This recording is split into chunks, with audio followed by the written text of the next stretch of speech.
BPL এর final জিতে কাঁদলেন মাহমুদুল্লাহ রিয়াদ, কাঁদালেন তার অজস্র ভক্তদের, চোখের জলে বোঝালেন নিজের অনুভূতি, দেখালেন খেলার প্রতি কতটা দায়িত্বশীল তিনি। তরুণদের কাছে দিলেন বিশেষ বার্তা, ঠিক যেন বলতে চাইলেন খেলার প্রতি তোমরা নিবেদিত থাকো, তাহলে পাবে সফলতা। এজন্যই রিয়াদ নামটা দেশের প্রতিটা ক্রিকেটারের জন্য শিক্ষণীয়। বরিশালকে ট্রফি জিতিয়ে রিয়াদের সেই আবেগী কাণ্ড নিয়ে বাকিটা জানবো রিপোর্ট।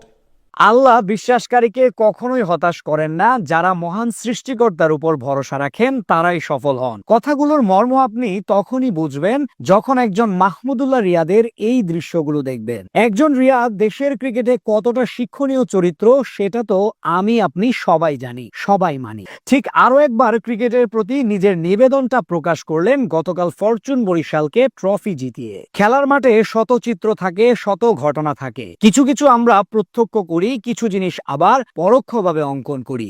ঠিক এসবের ফাঁকফোকরে অনেক কিছুই বের হয়ে যায় যা আমরা কেউই দেখতে পাই না। একজন মাহমুদুল্লাহ রিয়াদও বোধহয় তেমনই। ক্যারিয়ার জুড়ে যা কিছু করেছেন সবকিছুই নীরবে থেকেছে, যা আমরা কখনো স্বীকার করিনি। ফাইনালে যখন 11 বলে 7 রান করে আউট হলেন তিনি, তখন অনেকেই মুখ ভর্তি মন্দ কথায় কয়েকটা উচ্চারিত ধ্বনি দিয়ে তাকে ছোট করার চেষ্টা করেছি। ফাইনাল হারলেও স্বাভাবিকভাবে সবচেয়ে বড় দায়ভারটা যেত তার কাঁধে।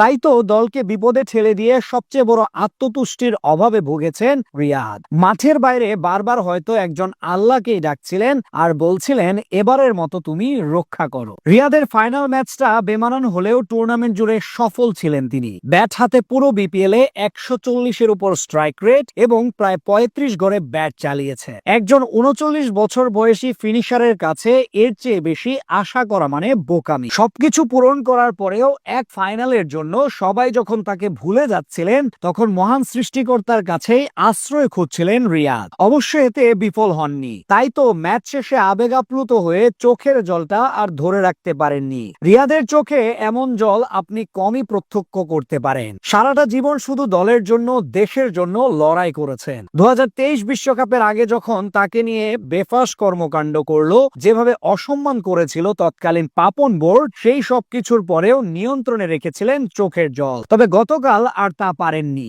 যদিও সেটা কষ্টের বা আক্ষেপের না, এই মুহূর্তটা ছিল শুধু চ্যাম্পিয়ন হওয়ার, চ্যাম্পিয়ন করার। রিয়াদের এমন কাণ্ড দেখে সাথে সাথে জুনিয়ররাও আবেগী হয়ে যান। রিপন মন্ডল, রিশাদ হোসেনরাও মন ভেঙে চোখ বুজে একটু করে কেঁদে দেন। এটাই প্রমাণ করে ক্রিকেটটা কিভাবে ধারণ করেন তিনি। কতটা ভালোবাসলে একটা ম্যাচের জন্য শক্ত বুকে কঠিন হৃৎপিণ্ড ফেটে চোখের জল আসে। আসলে একজন মাহমুদুল্লাহ হওয়া কখনো কখনো খুব কঠিন। বাংলাদেশ ক্রিকেটে সাকিব তামিমদের নিয়ে হাজার হাজার পোস্ট এবং আলোচনা পাবেন, কিন্তু একজন রিয়াদের জন্য খারাপ করলে পাবেন মুখ ভর্তি মন্দ কথা, আর ভালো করলে নেওয়া হবে আড়ালে। এজন্যই তো তাকে বলা হয় সাইলেন্ট হিরো।